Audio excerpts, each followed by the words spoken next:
todo lo que deberíamos, todo lo que ustedes necesitarían. Entonces esto va a terminar siendo una introducción a las mediciones con osciloscopio y la clase que viene una introducción a las interferencias en mediciones. Les recuerdo el cronograma, lo tienen en el campus para bajar. Nosotros estaríamos en esta semana, ¿sí? Hoy vamos a ver mediciones con osciloscopio y el viernes vamos a ver algunos problemas sobre esta guía. La semana que viene vamos a ver las interferencias y el viernes siguiente vamos a ver problemas sobre interferencias. Y luego ya tenemos una semana de repaso y parcial. Ya estamos prácticamente al final de la materia.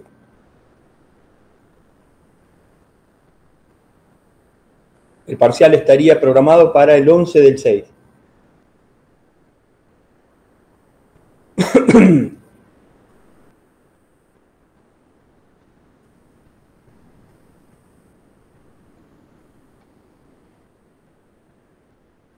Bueno.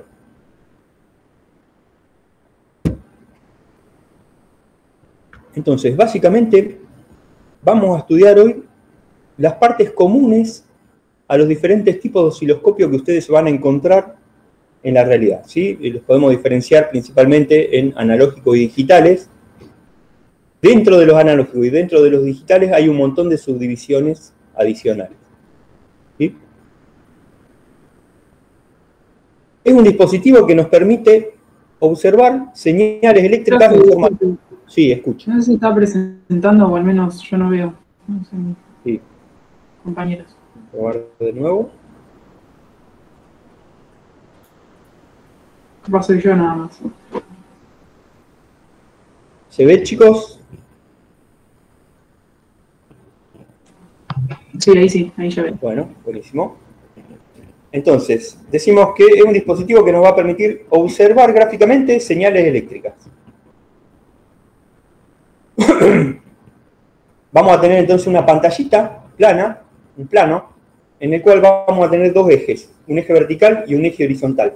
El eje vertical para nosotros va a ser el Y o Y, y el eje horizontal va a ser el X.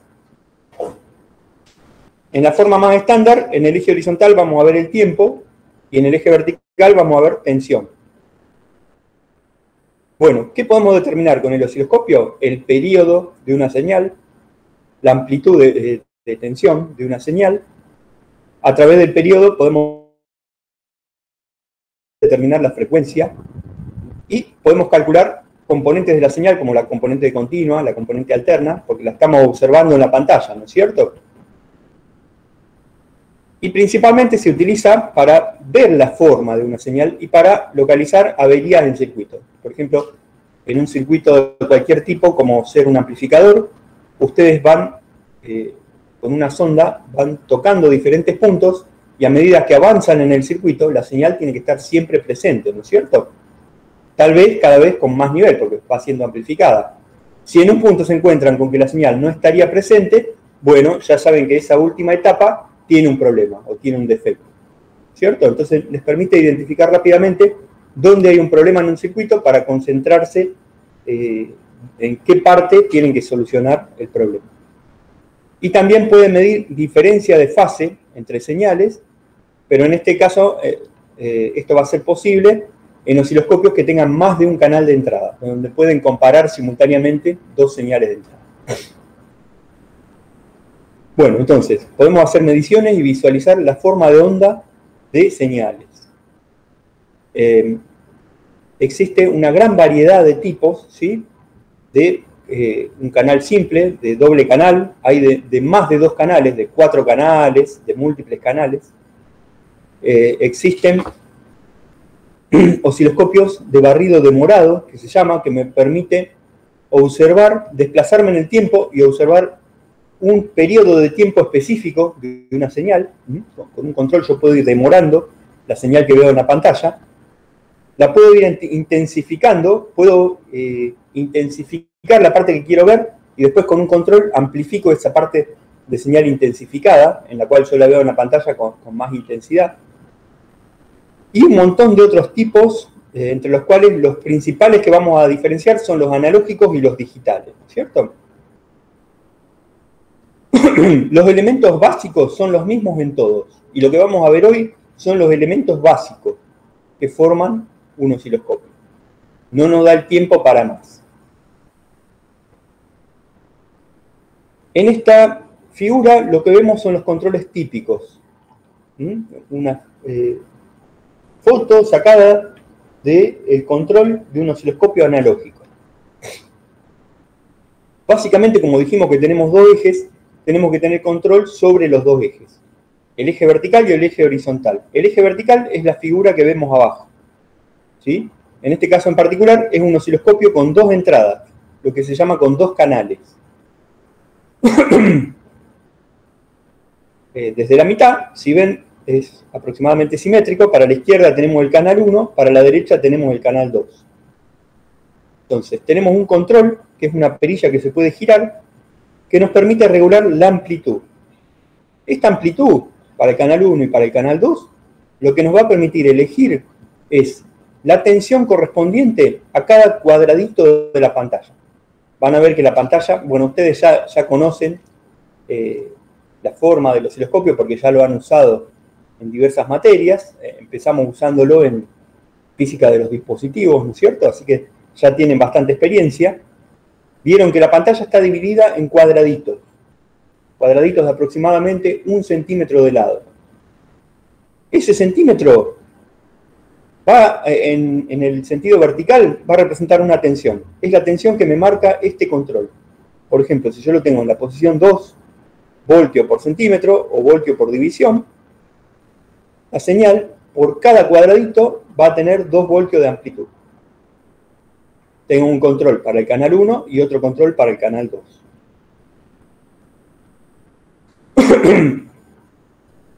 Fíjense que varía desde 20 voltios por centímetro hasta 5 milivoltios por centímetro. Inclusive van a encontrar hoy osciloscopios que pueden variar este control hasta 1 milivoltio por centímetro. O sea que se van fabricando cada vez con mayor sensibilidad. Perdón. Hola. Bueno, por otro lado, tengo un control que me permite elegir la forma como yo acoplo la señal al osciloscopio. La puedo acoplar en corriente continua, en corriente alterna, o el último ítem, GND o GD, sirve para conectar a tierra la entrada. ¿Sí? Entonces, cuando yo tengo este control en la parte de abajo, voy a ver una línea horizontal. Tengo cortocircuitada la entrada. Cuando la tengo en AC o en DC, tengo conectada la entrada al osciloscopio. En DC la tengo acoplada directamente, la señal a la entrada del amplificador.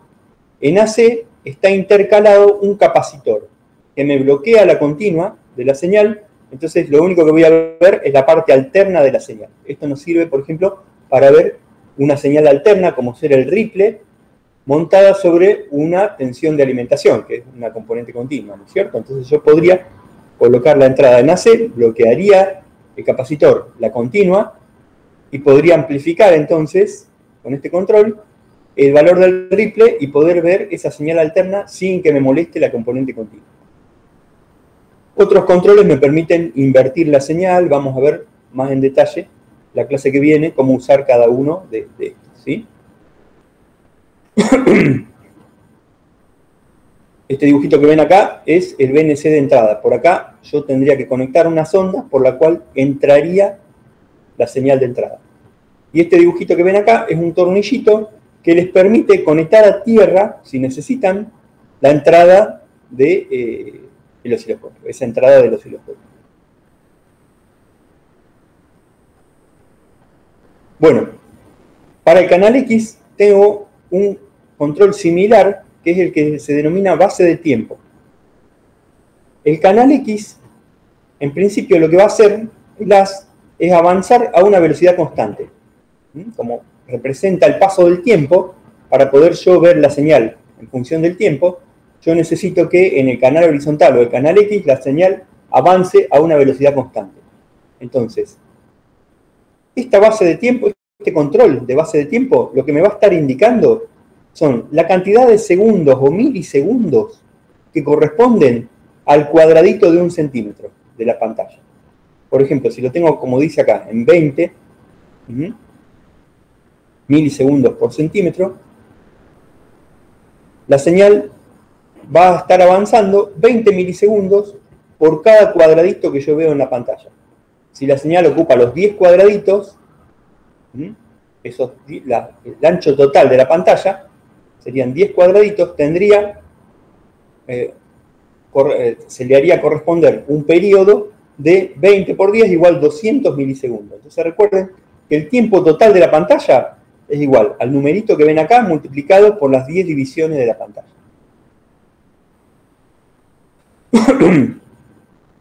En principio no necesito ninguna entrada porque la base de tiempo es una señal de diente de sierra que se genera internamente, ¿no es cierto? Me va a hacer avanzar el haz horizontalmente sobre la pantalla a una velocidad constante. Eso lo voy a conseguir con un diente de sierra conectado a esta entrada, ¿sí? Y el diente de sierra yo lo genero internamente.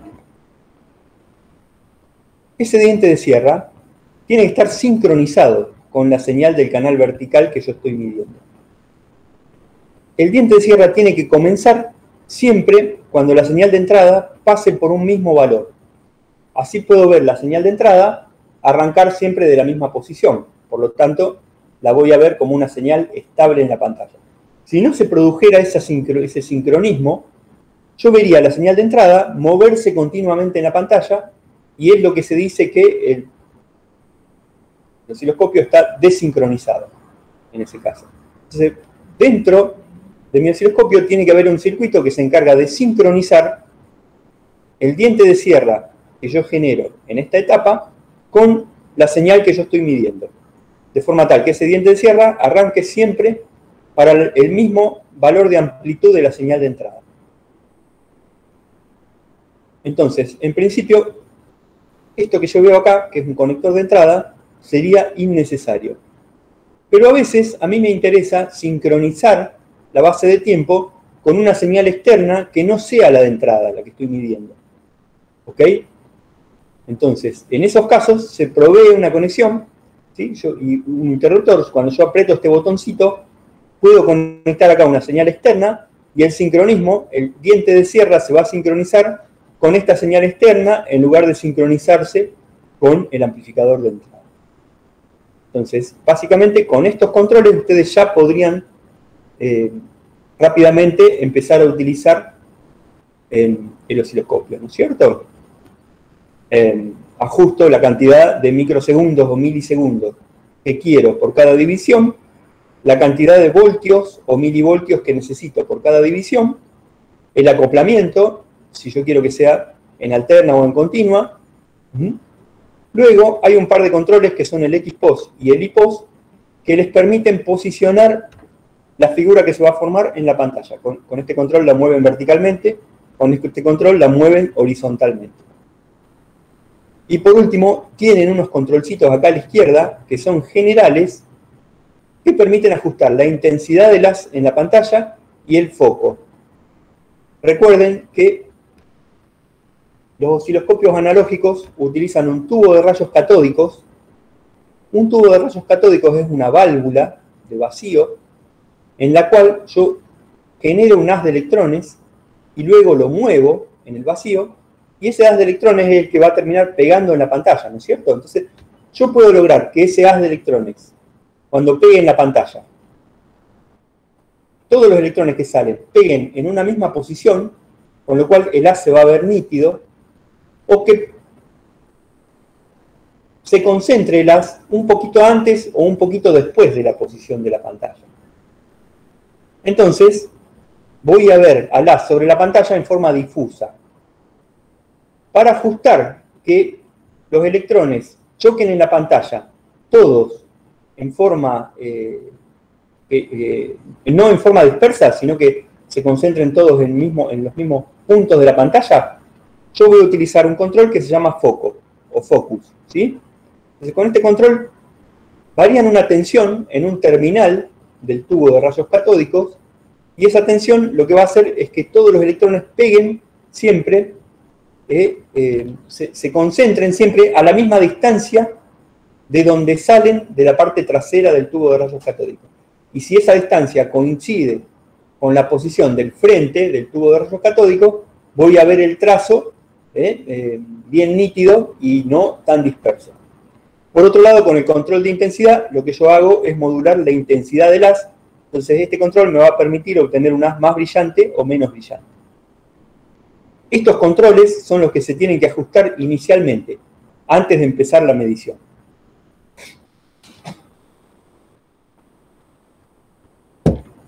Hay un controncito más que lo van a ver como un agujerito en el frente de la pantalla, donde pueden meter un distorsionador muy finito.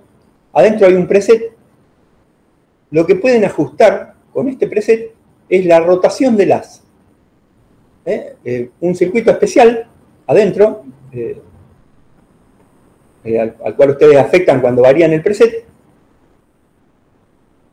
va cambiando la intensidad de la señal que llega al canal vertical y horizontal de forma tal de que yo puedo, ajustando sobre este control, girar la señal que yo veo en la pantalla.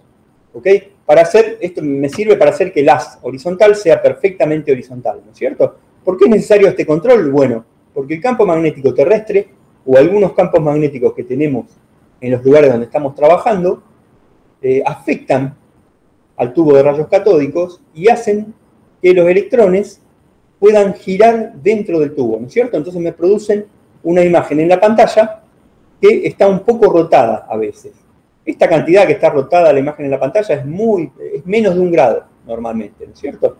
Entonces es un controlcito que me permite hacer un ajuste fino para que el haz horizontal se vea realmente horizontal en la pantalla.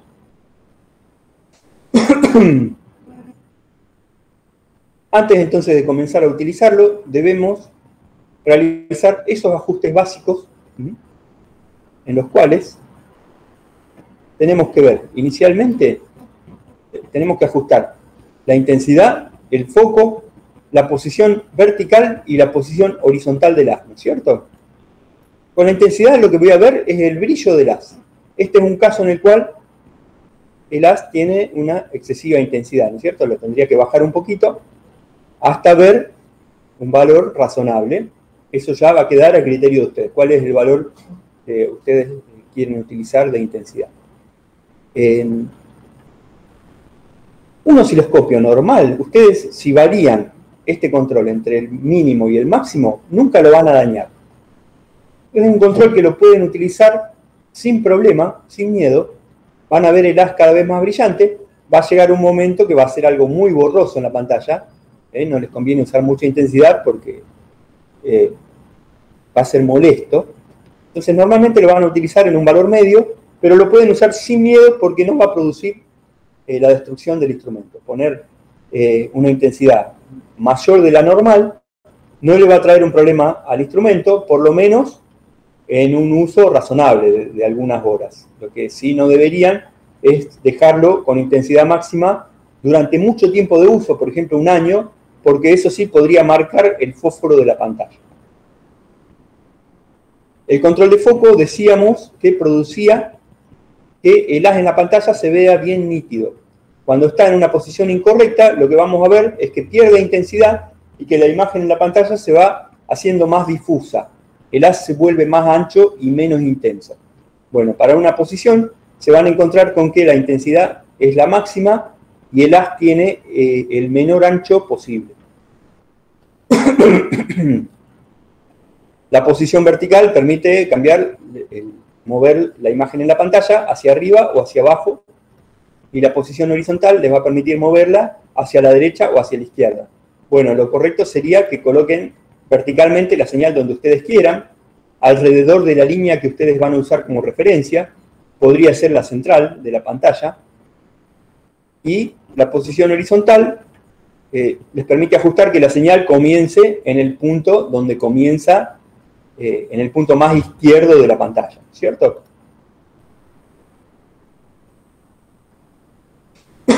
Entonces, lo primero que vamos a hacer es realizar estos ajustes para poder luego hacer una medición en forma correcta, que no nos moleste la falta de foco o el exceso de intensidad. La posición vertical van a poner la señal en una posición en la cual la rayita de la pantalla represente para ustedes el 0 voltio. Lo más conveniente para ajustar la posición vertical es colocar este control en la posición GND para ver el trazo horizontal, ¿sí? No ver la señal en la pantalla. Bueno, vamos a ver un poquito el diagrama de bloques. En principio tenemos una entrada vertical, o entrada Y, que la podemos acoplar de tres formas: corriente alterna, corriente continua o GND. Si colocamos el control de entrada en la posición GND, no acoplamos la entrada al osciloscopio. Entonces, esto nos sirve para calibrar, por ejemplo, la posición vertical del haz. Luego, acoplamos la señal de entrada al instrumento, la podemos acoplar en alterna o en continua. La diferencia es el agregado de un capacitor.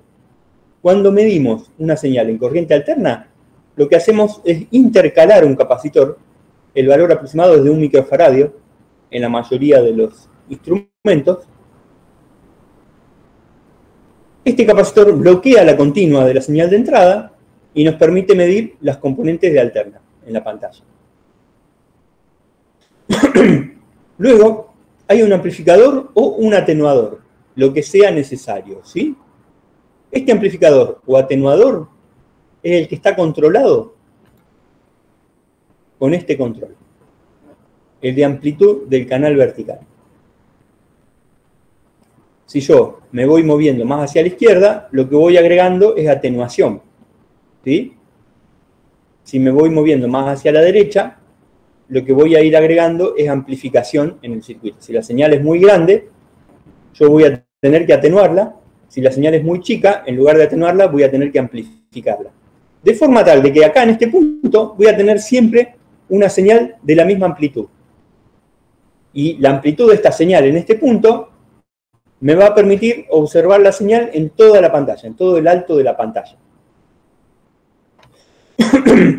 Después, que ya la tengo amplificada o atenuada, ya la tengo en una amplitud estandarizada, lo que voy a hacer es aplicarla a un circuito que podría ser visto como un circuito de potencia, es un circuito de deflexión, en este caso el de deflexión vertical, que es el que va a controlar el tubo de rayos catódicos. ¿Cómo se va a mover el haz dentro del tubo de rayos catódicos para que produzca una deflexión en toda la parte vertical de la pantalla? ¿Ok? Con esta tensión que tenemos acá, voy a poder generar una deflexión que vaya desde la parte de abajo hasta la parte de arriba de la pantalla.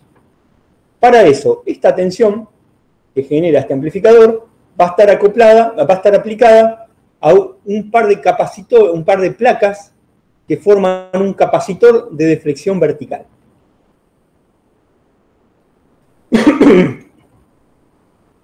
Mirando el diagrama siguiente, este punto es este punto que vemos acá. Esa tensión que sale del amplificador vertical va a estar acoplada a estas dos plaquitas que están dentro del tubo. Son placas horizontales que me producen un campo eléctrico vertical. Y ese campo eléctrico vertical me aceleran el haz de electrones que viene desde acá atrás hacia adelante, me lo van a mover hacia adelante o hacia arriba o hacia abajo. Entonces, estas placas horizontales me producen la deflexión vertical sobre la pantalla. Por otro lado, esta señal que ya la tengo de una amplitud estandarizada, tomo una pequeña muestra de esta señal y la voy a utilizar para generar el disparo, ¿sí? ¿Qué era el disparo?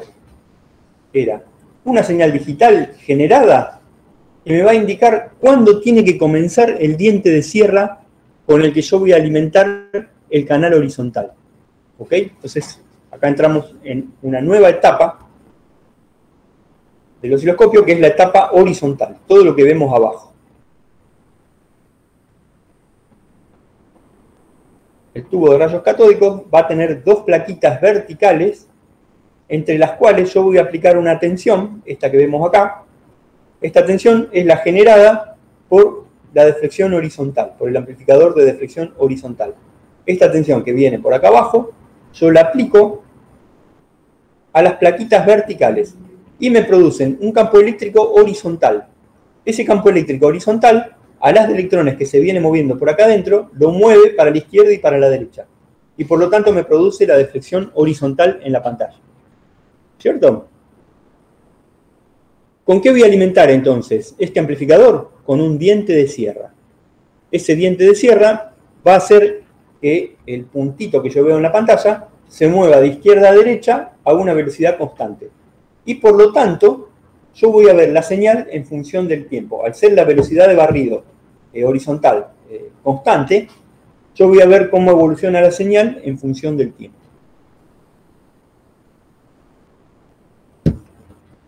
Entonces, ¿qué es lo que hace la base de tiempo? En principio, genera un diente de sierra.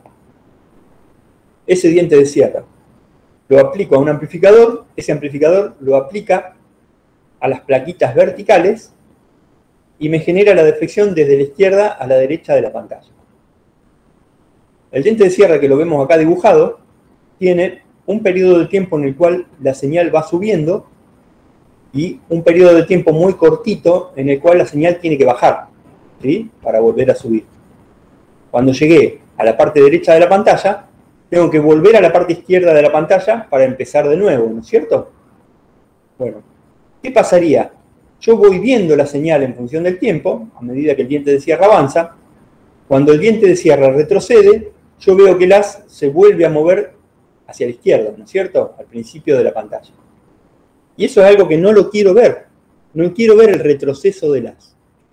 Entonces, esta sección horizontal, este generador también genera un pulsito que detecta cuándo se está produciendo la bajada del diente de sierra. En el momento en que se produce la bajada del diente de sierra, yo genero una señal digital, una señal rectangular. Esa señal rectangular que sale por acá, la inyecto a un amplificador llamado amplificador de borrado.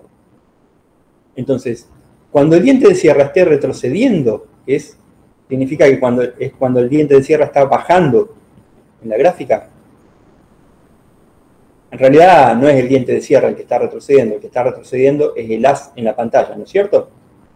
Cuando el diente de sierra está bajando, que coincide cuando el haz está retrocediendo, yo genero este impulso entra al amplificador, el amplificador lo aplica a un terminal del tubo de rayos catódicos que lo que me va a permitir es apagar el haz. De esa forma, con este pulsito, no voy a ver el retroceso del haz en la pantalla. ¿Está? Entonces, la base de tiempo genera el diente de sierra y genera el impulso de borrado. El impulso de borrado me sirve para no ver cuando el haz vuelve al comienzo de la pantalla. Y lo que voy a ver siempre es la señal continuamente arrancar desde la izquierda y terminar en el lado derecho de la pantalla. Con este control que vemos acá, el base de tiempo que me permitía determinar los microsegundos o milisegundos por división, lo que voy a estar variando es la frecuencia de este diente de sierra o el periodo de este diente de sierra.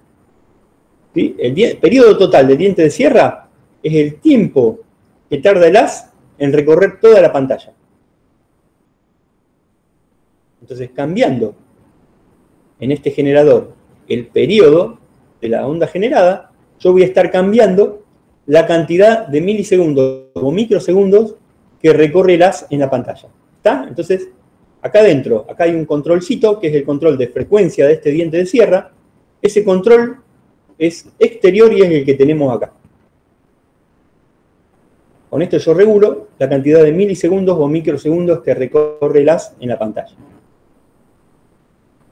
Bueno, otra cosa más que hace la base de tiempo es lograr que el diente de sierra no arranque en cualquier instante, sino que arranque cuando la señal pase por un valor de tensión determinado. ¿Sí? Yo detecto con esta señal muestreada, ¿sí?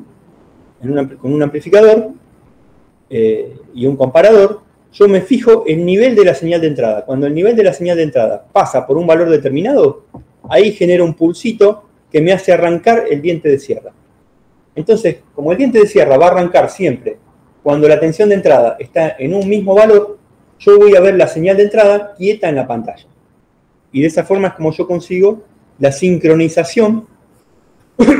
Y ahí es cuando digo que el osciloscopio está sincronizado con la señal de entrada. Además del nivel de la señal de entrada, también tengo que sincronizarme con la pendiente, porque no va a ser lo mismo que la señal de entrada pase por un nivel subiendo que cuando pasa por ese nivel bajando, ¿no es cierto? Entonces, este control que me permite sincronizar la base de tiempo con la señal que yo estoy midiendo, además de ver el nivel de la señal de disparo, tiene que estar mirando si la señal está subiendo o está bajando. O sea, tiene que estar mirando la pendiente de la señal de entrada. Y me tiene que permitir elegir si yo me voy a sincronizar con la subida o con la bajada de la señal de entrada. No tengo que sincronizar, producir el pulso de sincronismo en ambos casos, porque voy a ver dos señales, una con una polaridad y otra con la polaridad opuesta, ¿no es cierto? Voy a ver las dos señales. Una cuando la señal de entrada estaba subiendo y otra cuando la señal de entrada pasa por el mismo nivel, pero está bajando. Entonces, para eso tengo que tener un nuevo control que me permite elegir la polaridad de la señal de disparo. Bueno, entonces, este circuito de acá me permite elegir el nivel y la pendiente de la señal de entrada. Teniendo en cuenta esas dos propiedades de la señal de entrada, yo genero un pulso de disparo que me permite arrancar el diente de sierra.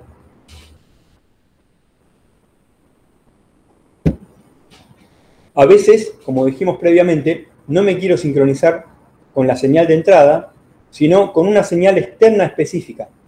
Para eso hay una llavecita que me permite anular este circuito y conectar a la base de tiempo una señal de entrada X. Esta señal de entrada ya tiene que ser un pulso, ¿sí? Este pulso digital, cuando se produce, me produce el arranque del diente de sierra.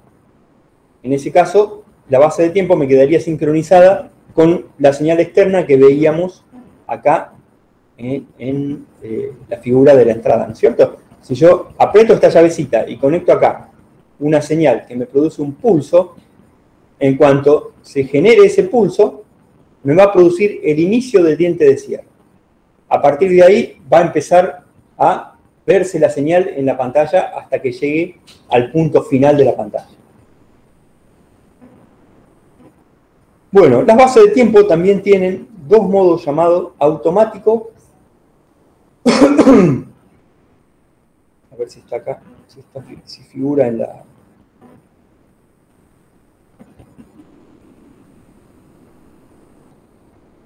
Bueno, acá todavía no... Ah, sí, está acá arriba. Fíjense, este controlcito que lo van a ver en la mayoría de los osciloscopios digitales, les permite elegir si la base de tiempo funciona en modo automático o normal. En uno de los modos, la generación del diente de sierra se va a producir cuando aparezca la señal de disparo. Cada vez que aparece una señal de disparo, se produce un diente de sierra, un periodo solito de estos. En el otro modo, la base de tiempo genera el diente de sierra indefinidamente. Cada vez que llega al final, vuelve a comenzar. No espera el pulso de disparo. Y cuando aparece pulso de disparo, sincroniza el diente de sierra con el pulso de disparo. ¿Ok? En ambos casos, siempre el diente de sierra va a estar sincronizado con el pulso de disparo.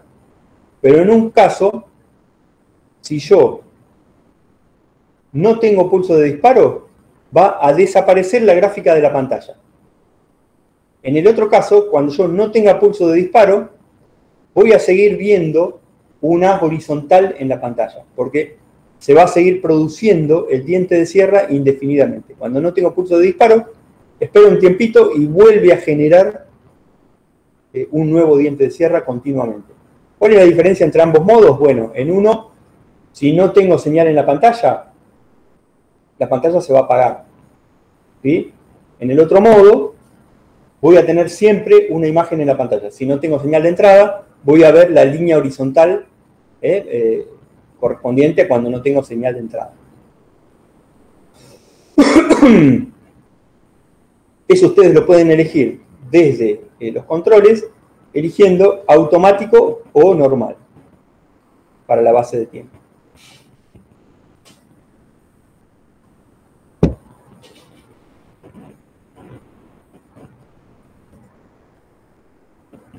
Bueno, vimos rápidamente los controles más básicos que están presentes en todos los osciloscopios. Acá este es un diagrama de bloques donde vemos, lo vemos de otra forma, está un poquito más gráfico para que se ubiquen lo que va pasando dentro, sobre todo dentro del tubo, ¿no es cierto? Recuerden que el amplificador vertical está conectado a las placas horizontales, porque las placas horizontales son las que producen el campo eléctrico vertical y el que produce la deflexión vertical, ¿no es cierto? Lo mismo, el amplificador horizontal está conectado a las placas verticales, que son las que producen la deflexión horizontal. El haz de electrones son acelerados, los electrones son acelerados por una alta tensión que va a estar presente en la parte trasera del tubo, en el cátodo del tubo.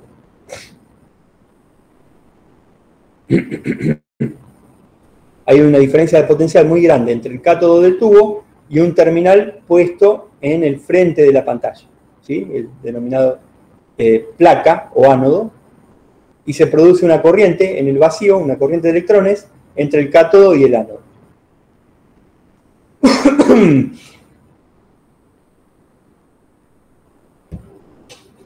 La alta tensión existente entre ese cátodo y el frente de la pantalla es lo que permite regular la velocidad de los electrones, y esa velocidad de los electrones está relacionada con la intensidad en la pantalla, ¿no es cierto? Entonces, eso es un poco lo que ustedes controlan cuando mueven el control de intensidad en el frente del osciloscopio.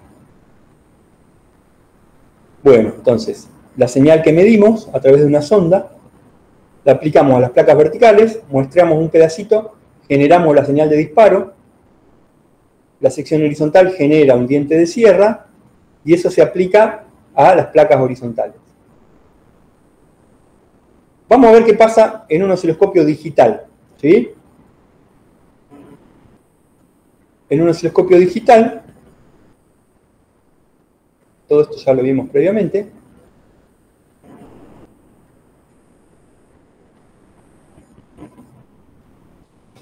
tenemos una pantallita, que es una pantalla digital, ¿sí?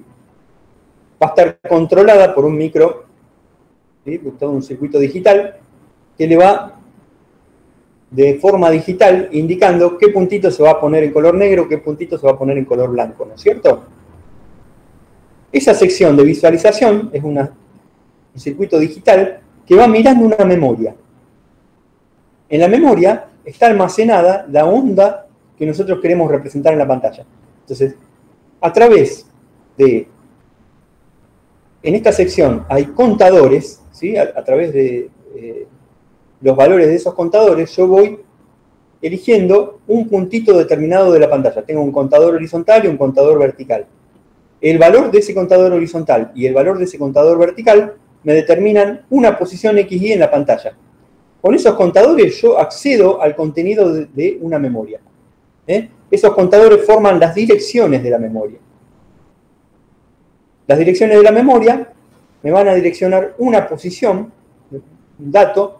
De ese dato me va a salir un valor que es el que yo voy a tener que representar en la pantalla. Puede ser que ustedes estén trabajando con un osciloscopio blanco y negro o con un osciloscopio color. Entonces, ese dato direccionado por esos dos contadores va a ser un valor de un bit o un valor de más de un bit, ¿no es cierto? Con un bit ustedes estarían representando si el puntito se prende o se apaga en la pantalla.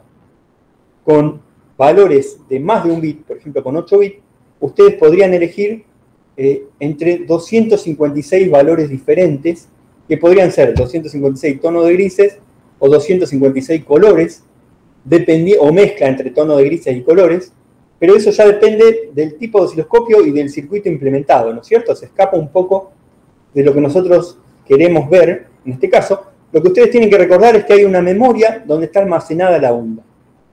Y una sección digital va mirando la memoria y según el valor que ve en los datos de esa memoria, va colocando un puntito más oscuro o más claro en la pantalla. Nos permite observar la onda en la pantalla. Esta memoria es la que se conoce, que ustedes ya la deben haber visto en técnicas digitales, si no, si alguno necesita ayuda lo veremos en particular, la que se conoce como memoria de doble puerto. Una memoria de doble puerto les permite simultáneamente leer la memoria por un lado y escribir la memoria por otro.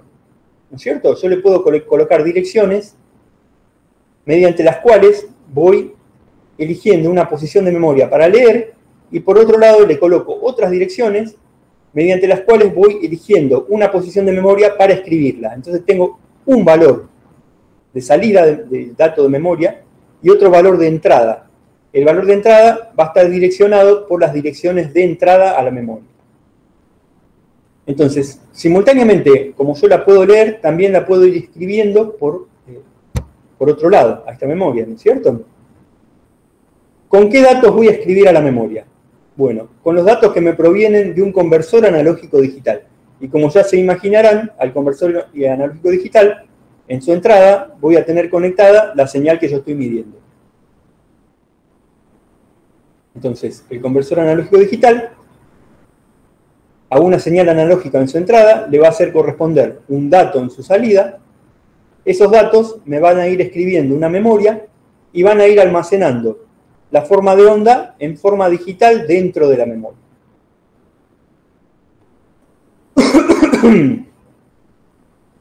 ¿Cómo hago yo para controlar ese conversor analógico digital? Bueno, igual que antes, necesito medir la señal de entrada a través de una sonda, igual como hacía acá.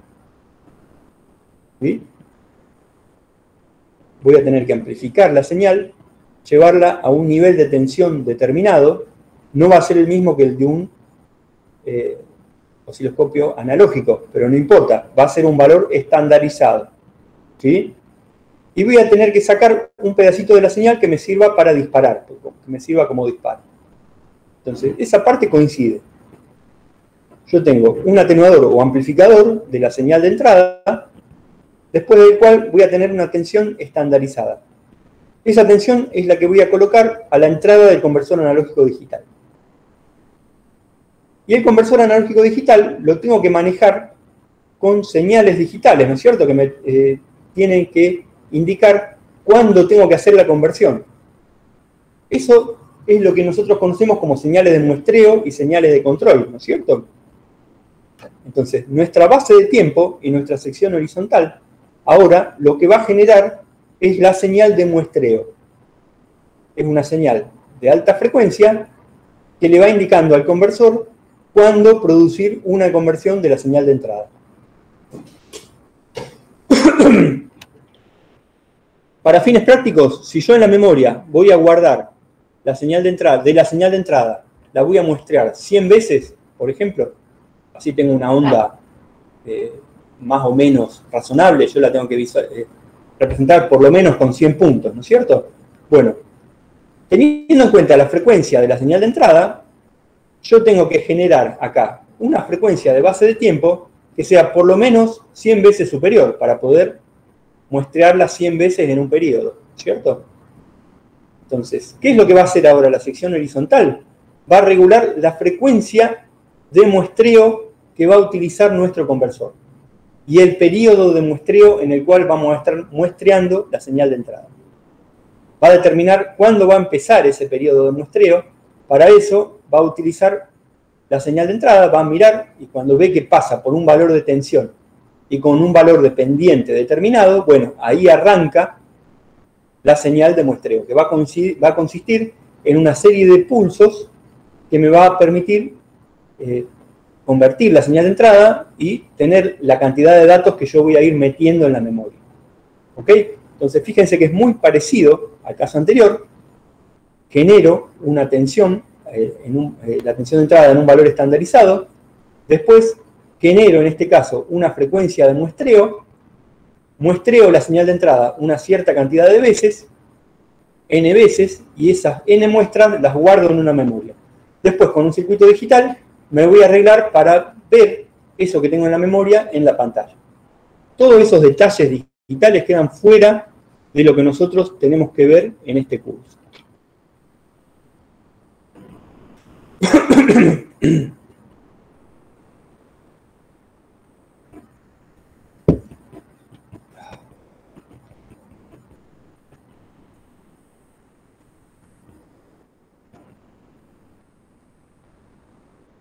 Entonces, vamos a ver ahora rápidamente cómo utilizar el instrumento. Vimos rápidamente cómo está constituido un osciloscopio básico analógico, un osciloscopio básico digital. Como ustedes se imaginarán, los osciloscopios digitales son más modernos y deberían medir mejor. Bueno, no es así. Los osciloscopios analógicos van a seguir existiendo siempre por un motivo muy simple. Cuando yo trabajo en un entorno digital, a la señal la tengo que muestrear. Tengo que conseguir por lo menos 100 muestras. Para conseguir esas 100 muestras, tengo que generar una frecuencia 100 veces mayor que la frecuencia de entrada. Entonces, tengo que estar utilizando una tecnología que me permita manejar señales de frecuencia 100 veces mayor a la frecuencia de la señal de entrada. Si utilizo esa misma tecnología en un osciloscopio analógico, siempre voy a poder medir frecuencias más grandes en osciloscopios analógicos que en osciloscopios digitales. El osciloscopio analógico no va a desaparecer nunca, simplemente se va a ir corriendo el límite de frecuencia en el cual conviene utilizar un osciloscopio digital. Hoy en día, para una frecuencia de 100 MHz, ya está estandarizado, es mucho mejor utilizar un osciloscopio digital que uno analógico, ¿cierto? Porque ya una tecnología digital trabaja con una frecuencia de muestreo de más de 1 gigasample sin mayores problemas. Entonces pueden ver señales de 100 MHz de forma bastante nítida, ¿no es cierto? Y un osciloscopio digital puede trabajar hasta esa frecuencia sin problema. Pero con un osciloscopio analógico puedo ver señales de hasta 1 GHz, ¿no es cierto? Siempre va a estar más arriba el límite de frecuencia de un osciloscopio analógico, por lo cual nunca va a desaparecer. Recuerden eso, nunca crean que una tecnología, que un tipo de instrumento desaparece, simplemente cambia el entorno, los valores en los cuales es práctica su utilización. Por eso es necesario que veamos, además de los osciloscopios digitales, que entendamos también cómo utilizar osciloscopios analógicos. Bueno, entonces, luego de realizar los ajustes básicos que vimos previamente, ahora le vamos a conectar una señal de entrada. Para poder ver la señal de entrada, tenemos que hacer estos ajustes básicos que ya están dentro de la parte de visualización de una señal, ¿sí? Tenemos que ajustar la atenuación o amplificación de la señal de entrada. Nosotros, en principio, vamos a saber la amplitud de la señal que vamos a medir.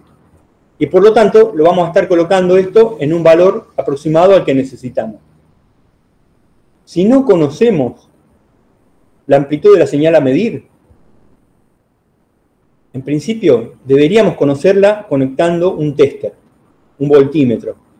Y luego de conectar el voltímetro, aplicar el osciloscopio. No deberían conectar el osciloscopio inicialmente en un lugar donde no tienen ningún conocimiento, porque se arriesgan a quemar un instrumento mucho más costoso que un voltímetro, ¿no es cierto? Entonces lo primero sería conectar un voltímetro, asegurarse cuál es el nivel de la tensión que van a medir, y luego conectan el osciloscopio en una posición, con un valor de la posición vertical conocido, ¿no es cierto?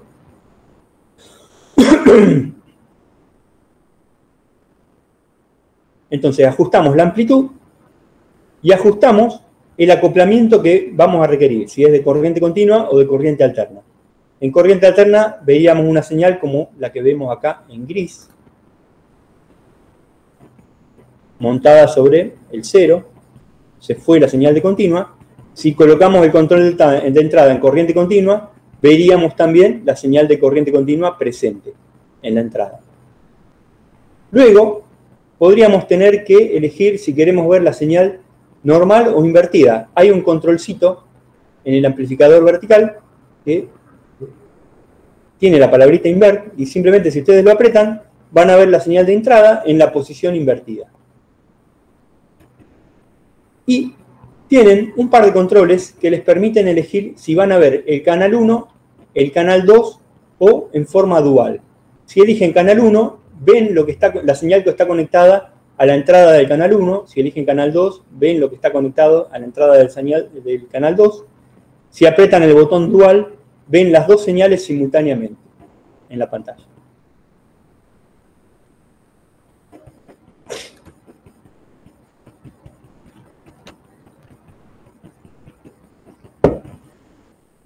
Bueno, como se imaginarán, lo que conviene, al igual que en un instrumento analógico convenía medir a fondo de escala, acá lo que nos conviene es visualizar la forma de onda de forma tal que ocupe la mayor parte de la pantalla sin sobrepasar los límites. Entonces ajustan este valor hasta que está en esa posición. Luego deberían ajustar la base de tiempo. Para la base de tiempo, cuando varíen este valor, van a ver que la señal se empieza a ver con los ciclos más amontonados o más espaciados entre ellos, ¿no es cierto? Cambia la cantidad de la pantalla donde yo veo un ciclo completo de la señal. Los ciclos se empiezan a comprimir o a expandir horizontalmente en la pantalla. Entonces, la mejor posición es colocarla en una posición en la cual yo pueda ver más de un ciclo completo, dos ciclos, ¿sí? En la cual puedo identificar bien la forma de onda de la pantalla.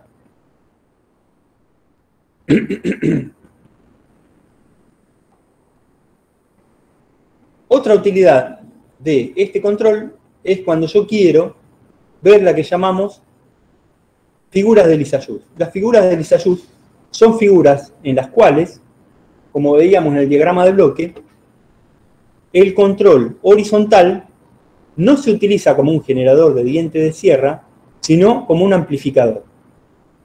¿Ok? O tal vez no lo vimos, lo vamos a ver ahora.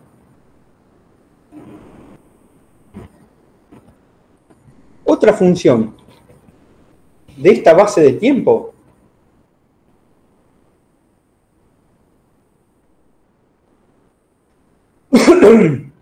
cuando yo tengo un osciloscopio de dos canales, como ser una entrada Y y una entrada X, al mover esta llavecita,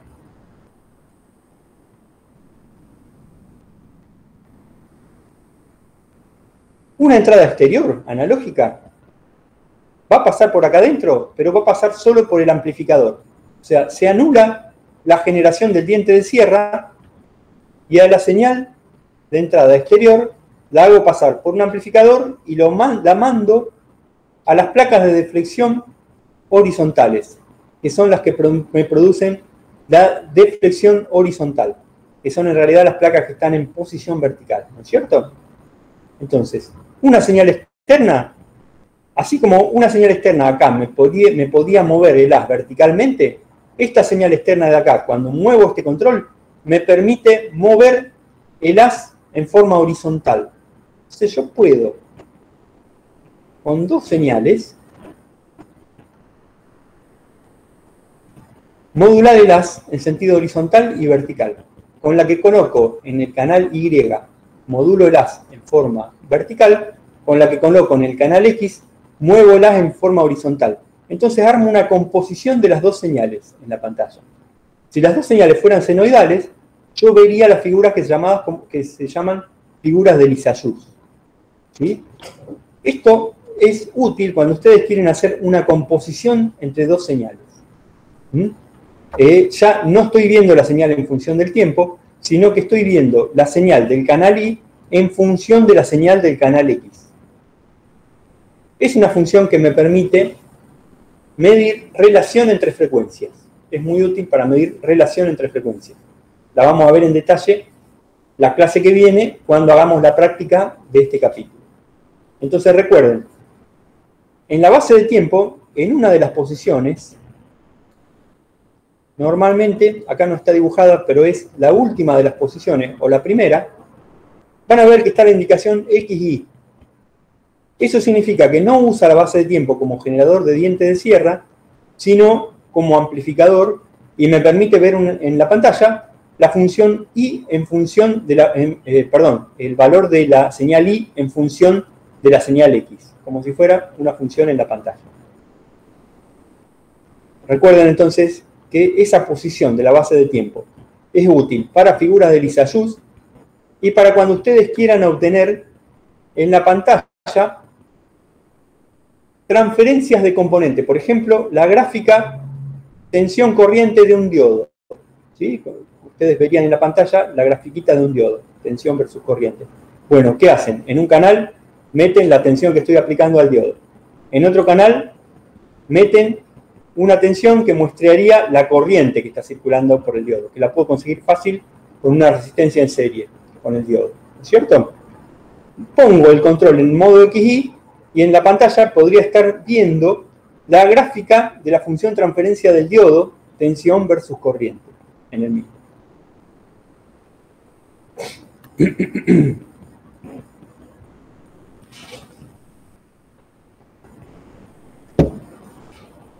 En tercer lugar, tengo que ver el disparo de la señal. Esto que ven acá, correcto o incorrecto, acá en el PDF no se puede ver bien, pero en la presentación tiene una pequeña animación. Les voy a subir la presentación para que lo vean, y acá se ve cómo la señal se va moviendo, en la parte que dice incorrecta, se ve cómo la señal se va moviendo continuamente en la pantalla. Está fuera de sincronismo. En la parte que dice correcta, la señal está quietita en la pantalla.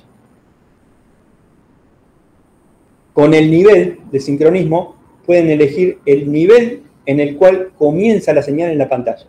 ¿Sí? Cambiando el ajuste de nivel, pueden ver cómo la señal comienza en un valor de tensión distinto. Ven como que la señal se corre hacia la derecha o hacia la izquierda, porque lo que está moviendo en realidad es la tensión en la cual arranca la señal. ¿Sí? Con el valor pendiente, lo que pueden regular es si la señal comienza para arriba o si comienza para abajo, según si ustedes eligen la pendiente positiva o la pendiente negativa. Lo que hacen con este control es evitar ver las dos señales simultáneamente. A ver si puedo ver esta. Vamos a ver si podemos ver esta en la. Si podemos abrir la transparencia y verla.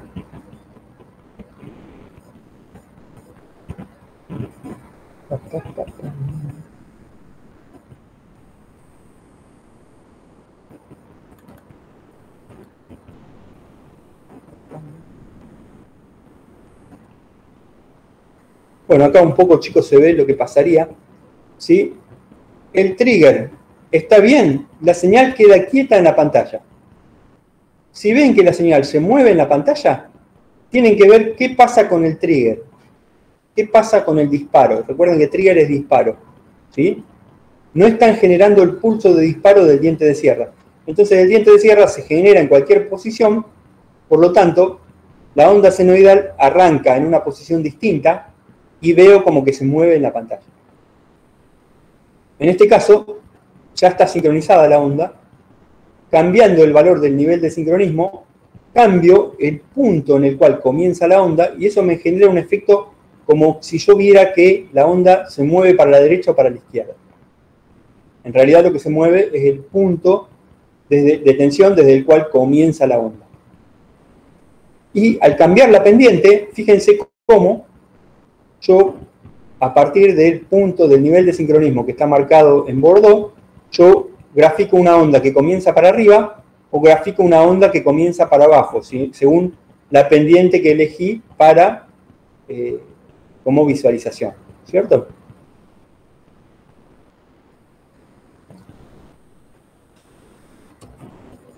Recuérdenme que les suba el PowerPoint, porque yo subí solo el PDF, así tienen la animación un poquito para que la vean más en detalle.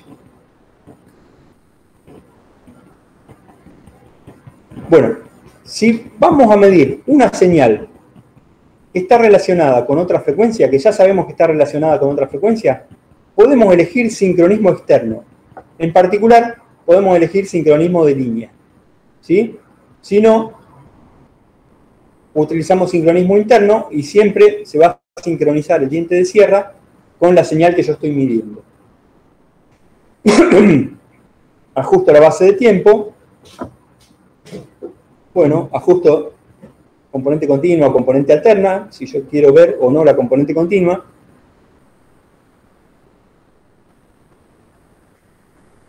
Para saber si voy a tener problemas con el nivel de aislación de entrada, tengo que conocer de la tensión de entrada, cuál es el valor de pico de la tensión de entrada, ¿sí? El valor de pico es el valor de continua más el valor de pico de la parte alterna, siempre, ¿cierto? El valor de pico es el valor máximo que yo veo en la pantalla. El máximo, sea cual sea la onda. El valor de pico va a estar dado por los volts por división de mi control del vertical por el número de divisiones verticales que tiene la pantalla, ¿sí? Nunca puedo superar este valor. En el manual del osciloscopio está indicada la tensión de pico máximo que soporta el instrumento. Se van a encontrar con osciloscopios que tienen un valor de pico máximo de 200 volts y con instrumentos que tienen un valor de pico máximo de 400 volts. Eso es porque fueron construidos para usar en Estados Unidos o para usar en nuestro país, ¿no es cierto? Como allá la tensión de línea es 110 y acá usamos 220, los osciloscopios nacionales están construidos con un valor de pico de 400 volts. Recuerden que para 220 volts eficaces, el valor de pico es de 310. Si van a utilizar un instrumento que vino importado, que es para utilizar en otro país, verifiquen el valor de aislación de la entrada, porque es el valor de aislación del capacitor de entrada, ¿no es cierto? Y si ustedes tienen un capacitor que es para 250 volts en la entrada, y le aplican los 310 volts de nuestra tensión de línea, lo van a quemar, después van a tener el trastorno de tener que reparar un instrumento. Entonces, verifiquen siempre en el manual la tensión máxima que soporta el instrumento, no se guíen por esta cuentita. Esta BP es la tensión de pico que yo veo en la parte de arriba de la pantalla, ¿sí? Pero la tensión... Profe, sí. En ese caso se puede usar puntas atenuadoras, ¿no? Sí, las puntas atenuadoras dividen por el coeficiente de atenuación de la punta y la tensión que ustedes aplican a la punta va a quedar dividida y esa tensión dividida es la que se aplica al instrumento. Eso, perfecto, lo pueden usar y siempre es recomendable que las usen. Otra ventaja que tienen las puntas atenuadoras es aumentar el ancho de banda del instrumento. Ahora vamos a ver cómo. Bueno, ¿cómo mido entonces un tiempo? Mido la cantidad de cuadritos que ocupa un periodo de la señal. En este caso, voy desde un punto hasta que la señal vuelve a pasar por el mismo punto con la misma pendiente. ¿Cuántos cuadritos hay? 1, 2, 3, 4, 5. Eso lo pongo acá, es NH, el número de cuadritos horizontales. Lo multiplico por el tiempo por división que me dice el control y así obtengo el periodo de la señal. ¿Cómo obtengo la frecuencia de la señal? Bueno, es la inversa del periodo, 1 sobre t. Así de simple es usar el osciloscopio. Una vez que ya lograron ajustar todo y ven la cantidad de cuadritos de un periodo, bueno, cuentan y hacen esta cuenta. Pueden obtener la frecuencia. Pueden obtener la frecuencia también contando, midiendo el periodo t de muchos ciclos. Entonces acá arriba, en lugar de 1, ponen el número de ciclos considerados. Y abajo el periodo de tiempo. De esa forma pueden obtener la frecuencia con mayor precisión. podría yo haber medido acá, por ejemplo, 10 divisiones por el time por div y obtendría todo este periodo. En todo este periodo tengo 2 ciclos, entonces acá como frecuencia pondría 2 dividido el tiempo correspondiente a esos 2 ciclos.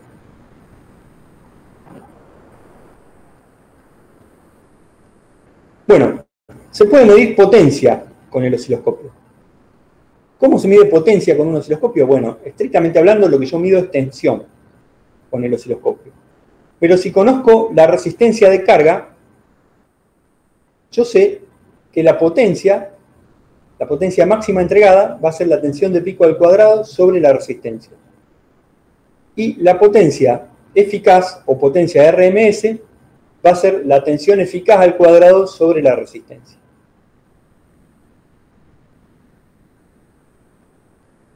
Combinando estas dos, fíjense que como la tensión eficaz en una senoidal es la de pico sobre raíz de 2, bueno, si pongo acá la de pico sobre raíz de 2 y elevo todo al cuadrado, me queda que la potencia RMS siempre es igual a la potencia máxima sobre 2.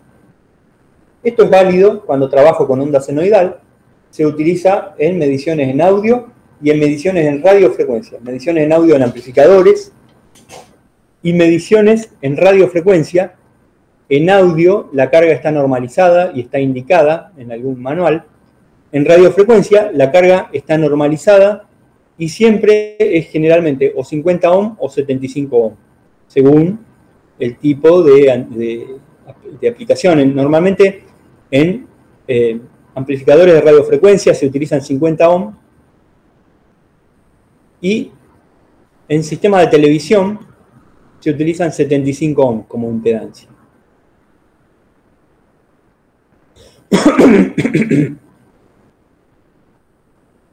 Bueno, estas son frecuencias válidas para osciloscopios estándares, ¿sí? Un osciloscopio que tiene un ancho de banda de 20 MHz me va a poder medir esto bien dentro de la frecuencia de su ancho de banda, de 20 MHz, ¿no es cierto? Siempre este tipo de mediciones se va a corresponder al ancho de banda del osciloscopio con el que estén trabajando. Si mido un tren de pulso, por ejemplo, una señal rectangular, como esta. Bueno, si yo observo esto en la pantalla, puedo calcular su valor eficaz. ¿Cómo calculo el valor eficaz? Nosotros ya sabemos que el valor eficaz es la raíz cuadrada del valor eficaz al cuadrado. El valor eficaz al cuadrado era 1 sobre t por la integral de la tensión instantánea al cuadrado diferencial de t, ¿no es cierto? Aplico esto en la sección en que tengo amplitud y en la sección en que la amplitud vale 0, voy a llegar a este resultado. La tensión eficaz termina siendo igual a la tensión de pico por la raíz del tiempo en el cual la señal es positiva dividido el tiempo total de la onda. Esto se conoce normalmente como Tp sobre T, se conoce como ciclo de trabajo. El ciclo de trabajo es la relación entre el tiempo en el cual la señal está activa y el tiempo total de la onda. Entonces yo puedo obtener el valor eficaz como el valor de pico por la raíz del ciclo de trabajo. Si la onda fuera cuadrada, perfectamente cuadrada, el ciclo de trabajo sería un medio, porque Tp ocuparía justo la mitad de T. Entonces, el 1 medio, la raíz de 1 medio es 1 sobre la raíz de 2. Entonces, para la onda cuadrada, llego a la conclusión de que la tensión eficaz es la tensión de pico sobre raíz de 2. Entonces, yo midiendo la tensión de pico, puedo rápidamente, y tiempos, puedo rápidamente obtener la tensión eficaz de una onda rectangular o cuadrada. Si el tren de pulsos no tuviera componente continua, yo tengo que aplicar la integral de una forma similar, ¿sí? Pero tengo que descontarle el valor de la componente continua, ¿cierto? Bueno, es calcular la tensión eficaz de esta forma. Fíjense, entre 0 y Tp, yo calculo la integral de este valor Bp al cuadrado. Y entre Tp y T, entre estos dos valores, que es la segunda integral, yo calculo la integral de este valor de tensión. ¿Y cuánto vale este valor de tensión? La amplitud total de PP, la tensión de pico a pico, menos BP. ¿Ok? Eso es lo que pongo acá.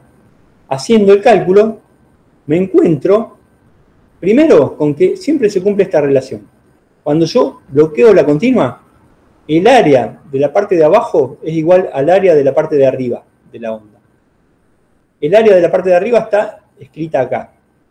Y el área de la parte de abajo está escrita de este lado, ¿no es cierto? Aplicando esta igualdad, ¿sí? Porque yo eliminé la componente continua, a esta expresión que veo acá, llego a, se me simplifica y llego a una expresión de esta forma. Ahora la tensión eficaz es la tensión de pico por la raíz del tiempo en el cual la señal está activa, dividido el tiempo en que la señal está inactiva. Es decir, acá abajo, en vez del tiempo total, tengo que poner este tiempo. El tiempo en que la señal está inactiva. Fíjense que son expresiones muy similares. Si yo veo que la señal está montada sobre 0, la veo desde la línea 0 para arriba, aplico esta expresión. La tensión eficaz es BP por la raíz del ciclo de trabajo. Abajo pongo solo T. Si yo veo que la señal se pasa para abajo y veo que estas dos áreas son iguales, lo cual quiere decir que estoy midiendo solo la parte alterna, que no tiene componente de continua la señal, en ese caso utilizo esta expresión, donde la única diferencia es que abajo, en vez de estar T, está T menos TP. O sea, tengo solo el ciclo inactivo, la parte, el pulso inactivo, en que la señal está inactiva. Obviamente nosotros en la práctica no le pedimos que partan de acá ni deduzcan esto. Si lo necesitan, lo pueden deducir, pero si recuerdan estas expresiones, pueden usar directamente estas expresiones, reconociendo la señal que están midiendo. Bueno, para la figura del Lissajous, conectamos el canal horizontal como amplificador a una señal externa. Entonces, lo que vamos a ver en la pantalla es una composición de dos señales. La conectada al canal I y la conectada al canal X. Para que este método sea útil, yo necesito que haya una relación de frecuencia determinada entre las dos señales. Si no hay relación, si son dos señales independientes, yo voy a ver que la figura se mueve continuamente en la pantalla. Al moverse continuamente en la pantalla y no ver una figura quieta, no puedo hacer ninguna medición. Pero si hay una relación entre las dos frecuencias, la figura se va a quedar quieta en la pantalla. Acá nos volvemos a lamentar no poder hacer trabajos prácticos porque esto se entendía mucho mejor al hacer el trabajo práctico, ¿sí? Así que acá me disculpo. Voy a ver si puedo subirles algún video para que vean los distintos efectos. Cuando las relaciones de frecuencia, cuando las dos frecuencias son independientes a cuando están relacionadas entre sí. ¿Sí? La relación entre las frecuencias tiene que ser un número entero o un número racional. Es decir, tiene que ser un cociente de dos números enteros. La frecuencia de una dividida la frecuencia de la otra tiene que dar un cociente de dos números enteros para poder ver una figura que se quede quieta en la pantalla. Las condiciones necesarias son que la señal sea senoidal pura, que las dos señales sean senoidales puras y que la relación de frecuencias sea la que acabamos de decir. Por último, una tercera condición es que la relación entre las frecuencias no sea mayor a 10, porque yo vería una figura con muchos piquitos de un lado y ningún piquito del otro, ¿no es cierto? La figura de Lissajous no podría hacer una medición muy exacta, me perdería contando piquitos en la señal. Entonces yo me voy a encontrar en la pantalla, primero voy a conectar de esta forma, ¿no es cierto? Tengo un generador conectado al canal vertical y otro generador conectado al canal horizontal. Cuando realice esta conexión y el osciloscopio lo ponga la base de tiempo en posición XY, voy a ver graficada esta señal en función de esta otra señal. Ahí voy a tener una composición de dos senoidales que voy a ver figuras como las que vemos acá en la pantalla. Cuando la relación entre las frecuencias sea 1, vamos a ver algo correspondiente al primer renglón. Cuando la relación de las frecuencias sea 2, vamos a ver las figuras del segundo renglón. Y así sucesivamente, según la relación de frecuencias. Esta relación es la frecuencia de la señal vertical dividido la frecuencia de la señal horizontal. La que vemos acá escrita es la frecuencia del vertical dividido la frecuencia del horizontal.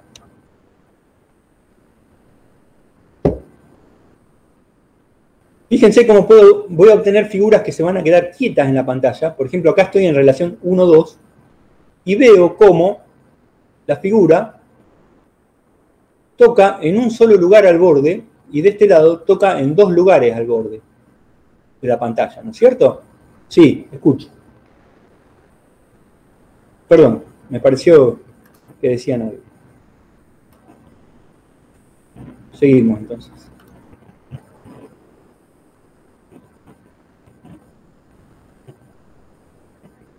Fíjense cómo la relación de frecuencias coincide con una medición gráfica que yo puedo hacer en la pantalla.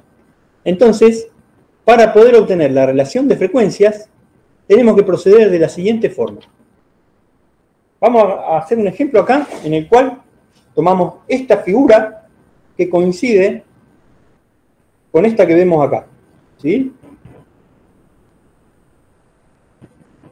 Entonces, yo trazo una recta vertical en la parte izquierda y una recta horizontal abajo. Y me fijo cuántas veces la onda toca la recta horizontal y cuántas veces la figura toca la recta vertical. La cantidad de veces que la figura toca la recta vertical, esta de acá, la voy a llamar NB. La cantidad de veces que la figura toca la recta vertical, NB. Y NH va a ser la cantidad de veces que la figura toca la recta horizontal. Por eso le pongo NH. Bueno, tengo 2 horizontales y 3 contra la vertical. ¿Sí? Entonces, este NH sobre NB me da 2/3. Fíjense que coincide con la frecuencia vertical sobre la frecuencia horizontal de la onda. ¿Está? Entonces siempre recuerden que se invierten los subíndices. La frecuencia vertical sobre la frecuencia horizontal va a ser el número de veces que la onda toca la horizontal dividido el número de veces que la onda toca la vertical. ¿Está? Entonces mirando la figura, haciendo este cociente, yo puedo encontrar rápidamente la relación entre las frecuencias. Si una de las dos ondas fuera un generador y yo ya conozco la frecuencia, bueno, con la figura de Lissajous puedo obtener la frecuencia de la otra señal, de la señal incógnita. Un suponer, si la frecuencia horizontal fuera una señal patrón, yo podría obtener la frecuencia de la vertical. De esta forma como veo acá, ¿cierto? La frecuencia vertical sería la frecuencia horizontal por el número NH dividido el número NB. A veces, en lugar de obtener una figura como esta, obtengo figuras como estas, donde se dice que la figura es abierta, no es cerrada. Llega a un punto y termina la figura. Esto pasa cuando las ondas en los dos canales están en fase entre sí. La gráfica de la izquierda se obtiene cuando las dos señales están desfasadas entre sí. La gráfica de la derecha se obtiene cuando están en fase entre sí. Empiezan siempre en el mismo punto. Cuando tengo una figura de esta forma, que la puedo tener acá, como esta de acá, fíjense que lo único que cambia es la fase entre las dos señales. En lugar de 90 fue 180 o 0. Para 0 y 180 obtengo figuras abiertas. Para todas las demás del medio obtengo figuras cerradas. Cuando tenga figuras abiertas, lo que puedo hacer es hacer una recta vertical y una horizontal que corte la figura. Y mido la cantidad de veces que la figura corta a la vertical y a la horizontal. Y obtengo los mismos valores que en el caso izquierdo. Se va a cortar a la horizontal en 2 lugares y se va a cortar a la vertical en 3 lugares. Entonces también puedo aplicar la misma expresión para obtener la frecuencia incógnita. Otra cosa que puedo hacer con figura de Lissajous es medir la fase, la relación de fase entre dos ondas. Esto tiene validez cuando la señal del canal vertical y horizontal son de la misma frecuencia. Voy a medir diferencia de fase entre dos señales que tengan la misma frecuencia, ¿cierto? Si la diferencia de fase es igual a 0, veo una recta como esta que vemos en la pantalla, horizontal. Diferencia de fase igual a 0 significa que las dos ondas son la misma onda. Entonces, la función va a ser y igual a x. Una recta horizontal, vertical, diagonal a 45 grados. Si la diferencia de fase fuera 180 grados, vería la recta exactamente al revés. Para 180 grados vería esta recta. ¿Cierto? Para todas las fases intermedias veo casos como estos tres de acá. Cuando la fase es exactamente 90 grados, o sea, una señal es un seno y la otra señal es un coseno, bueno, obtengo exactamente un círculo en la pantalla. O una elipse, ¿no es cierto? Pero una elipse que no estaría inclinada, como en estos dos casos. Una composición entre un seno y un coseno, ustedes saben que da un círculo en el plano. Bueno, ¿cómo yo puedo medir la fase entre las dos señales? En primer lugar, recuerden que yo con este método puedo medir diferencia de fase, pero puedo medir solo el módulo y no el signo. Para saber el signo, tendría que estar mirando si el círculo o la elipse la estoy recorriendo para un lado o para el otro. Y eso, cuando la señal es de muy baja frecuencia, puedo ver para dónde estoy recorriendo la onda, porque veo un punto que se mueve en la pantalla. Pero cuando la señal que estoy mirando es de 100 ciclos para arriba, ya no veo cómo se mueve el punto. Veo un círculo que parpadea o un círculo quieto en la pantalla, ¿no es cierto? Entonces ahí pierdo la capacidad de ver el signo, lo único que puedo ver es el módulo de la diferencia de fase. Entonces lo que voy a hacer es medir la altura donde la forma de la onda corta el eje vertical y la altura máxima de la forma de la onda. Y haciendo el cociente entre ellas, este valor B dividido el valor A me da el seno del ángulo de diferencia de fase entre los canales X y Y. Recuerden que ese valor puede ser positivo o negativo. Para eso ya voy a tener que ver las dos señales en el tiempo y ver cuál está antes que la otra. ¿Está? Con Lissajous obtengo el módulo de la diferencia de fase como inversa seno de este cociente. Luego, para obtener el signo, miro las dos ondas en función del tiempo, pongo el osciloscopio en canal dual y veo cuál está antes que la otra. A una señal que está más atrasada le corresponde una fase mayor.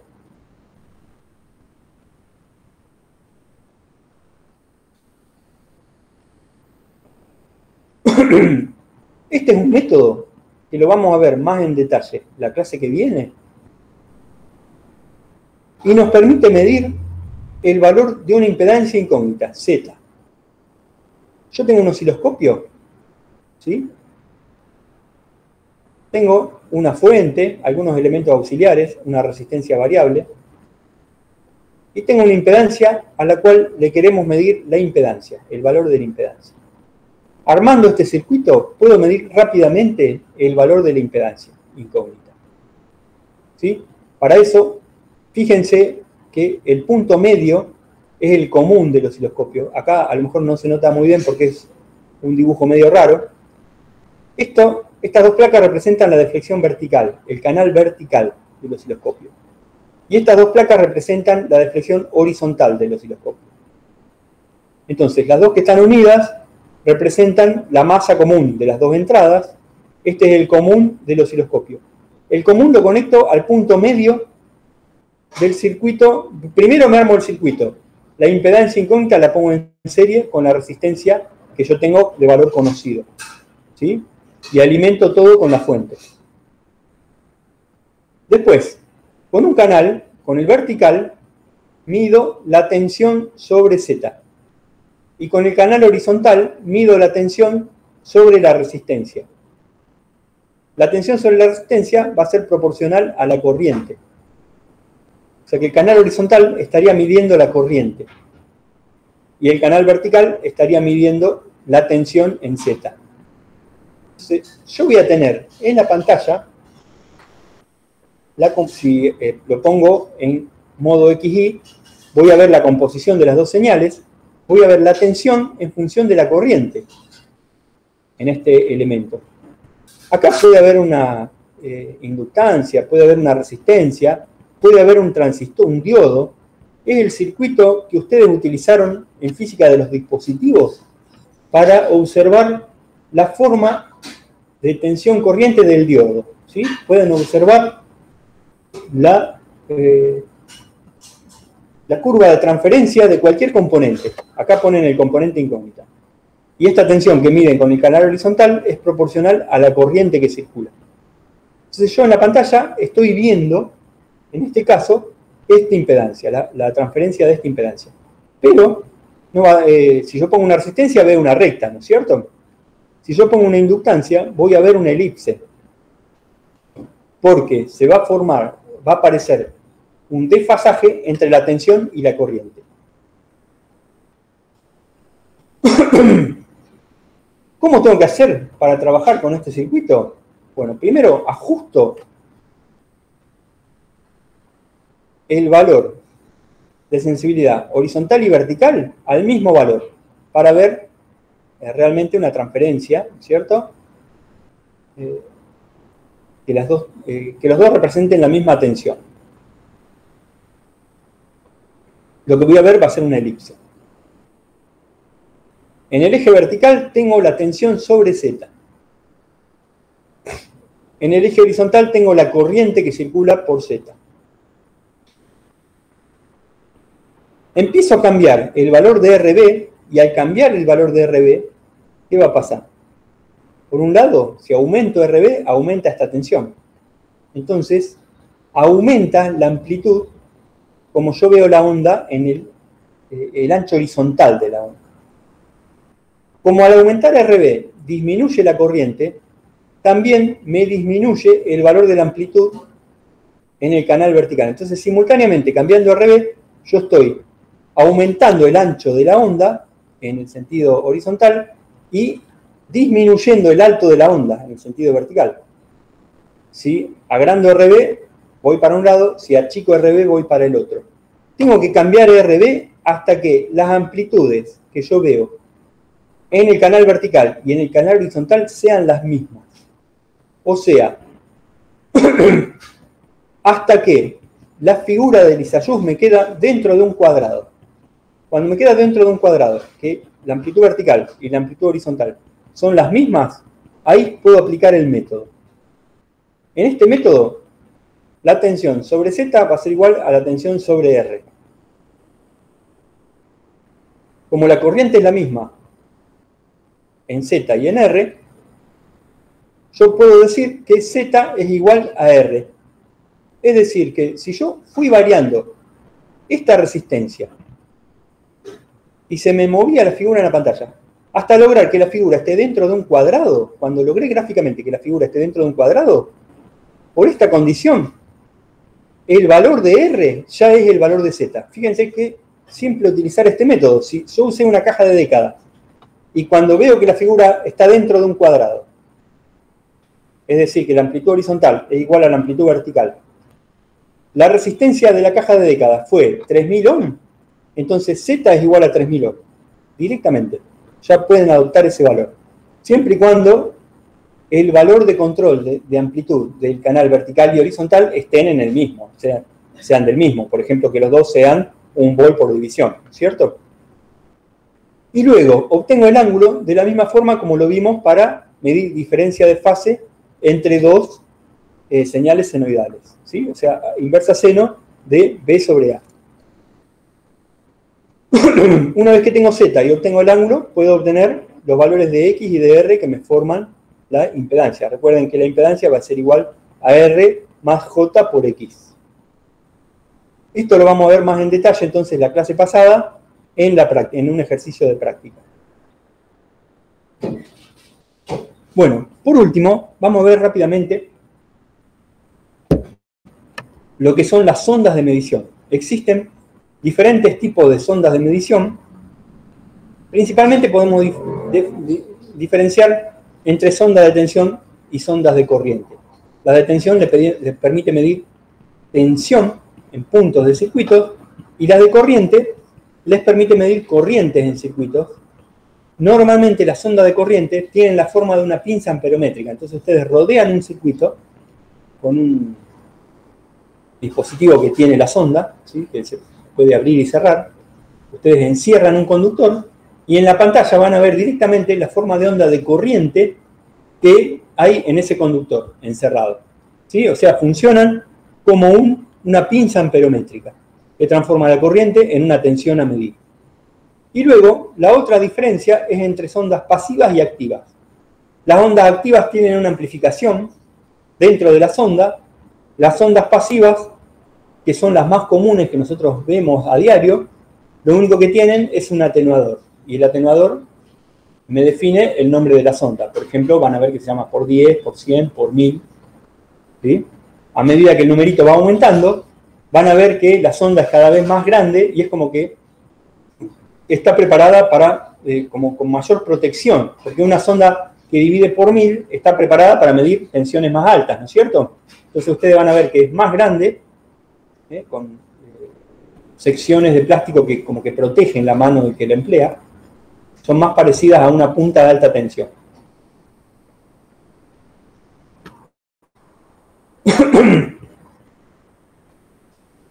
La sonda más común es la divisora por 10. Ustedes la aplican a un nivel de tensión y lo que van a obtener a la salida es un nivel de tensión igual al de entrada dividido 10.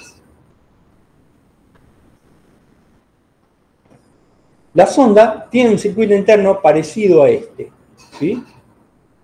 Entonces, para armar el divisor, yo empleo la impedancia de entrada del osciloscopio, que normalmente está estandarizada en 1 megohm, y una impedancia en serie que yo agrego dentro de la sonda. Esta impedancia, si acá yo tengo un valor de 1 megohm, para dividir por 10, tiene que tener un valor de 9 megohm. ¿Sí? Hagan la cuenta, divisor de tensión es la tensión de entrada dividido la suma, que es 10, multiplicado por la de salida, que es 1, me da que esta sonda divide por 10. Entonces acá tiene que tener una resistencia que sea la resistencia de entrada multiplicado por el factor de atenuación, que es 10, menos la resistencia de entrada, o sea, 9 megohm. Como esta resistencia tiene una capacidad en paralelo, acá también tengo que poner una capacidad en paralelo para evitar que esta resistencia forme un circuito pas abajo con este capacitor. Con este capacitor yo dejaría pasar algunas altas frecuencias de forma tal que la relación se conserve para una frecuencia mayor. Que no me trabaje la sonda como un circuito pas abajo. Este capacitor es variable porque tiene que poder adaptarse al capacitor de entrada del osciloscopio. Lo que está estandarizado es la resistencia de entrada del osciloscopio. Pero el valor de capacidad de entrada, como es una capacidad parásita que depende de componentes electrónicos, ¿sí? y no se puede elegir este valor, aparece el valor que los componentes que utilicé me hicieron aparecer en este punto del circuito. Bueno, entonces yo necesito que este capacitor sea variable para poder compensar el efecto de este capacitor, cual es desconocido en principio, ¿no es cierto? Entonces, en las sondas van a ver un tornillito que permite ajustar este capacitor de forma tal que la relación entre estos dos capacitores sea la misma que la relación entre estas dos resistencias.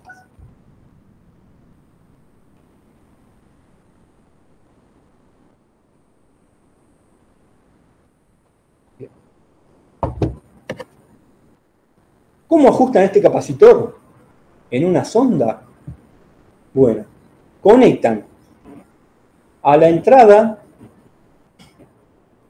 una onda cuadrada.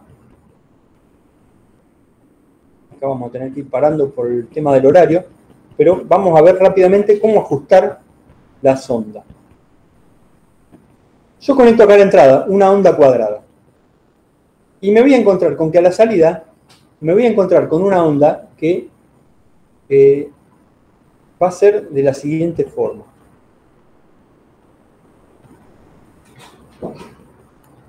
El escalón de entrada va a ser de este tipo a la sonda, ¿sí? Y el escalón de salida puede ser que sea una señal como esta,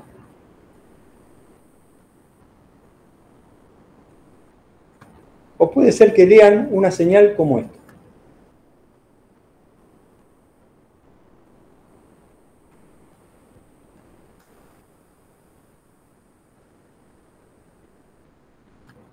¿Ok? Cada flanco de la onda cuadrada se transforma en algo parecido a esto o parecido a esto. En los dos casos, el capacitor está mal ajustado. En este caso de arriba, este capacitor es demasiado grande, entonces trabaja como un filtro pasabajo. Entonces lo que ustedes tienen que hacer es agrandar este valor de capacidad. A medida que van agrandando este valor de capacidad, esto se va pareciendo cada vez más a una onda cuadrada, hasta llegar, van a ver que esta cosita se va subiendo, esta pequeña curvita se va achicando, hasta que llegan a una onda parecida a una onda cuadrada. Si se pasan y aumentan mucho este capacitor, se van a encontrar con que en la relación este capacitor queda muy chico, ¿sí? Entonces, este capacitor queda muy chico respecto de este funciona como un filtro pasa altos, y van a ver una onda como esta. Si cuando arrancan ven una onda como esta, empiezan a achicar este capacitor, y a medida que achican este capacitor, este piquito va en disminución, hasta que se llega otra vez a una forma de onda cuadrada. Entonces, ¿qué es lo que yo tengo que hacer? En principio ustedes no van a saber si están aumentando o disminuyendo este capacitor. Es un tornillo que ustedes lo mueven para un lado o para el otro. A veces algunas puntas tienen la indicación, un signo más y un signo menos de un lado y del otro, ¿no es cierto? Pero si no tiene indicación, no importa. Ustedes colocan una onda cuadrada en la entrada, miran el flanco, a la entrada y a la salida, y van moviendo este tornillito, tratando de que si este funciona como un filtro pasa abajo y lo ven así, mueven el capacitor en sentido contrario hasta que se parezca a una onda cuadrada. Si todo funciona como un filtro pasa altos y ven la respuesta de esta forma, con sobrevalor, mueven el capacitor en el sentido correspondiente hasta que el piquito va bajando, y siempre tienen que lograr que la señal que ustedes ven en la pantalla sea lo más parecida a la señal de entrada. ¿Ok? Entonces ahí ustedes regularon el capacitor de entrada de forma tal que la relación entre estos dos capacitores coincide con la relación entre las dos resistencias,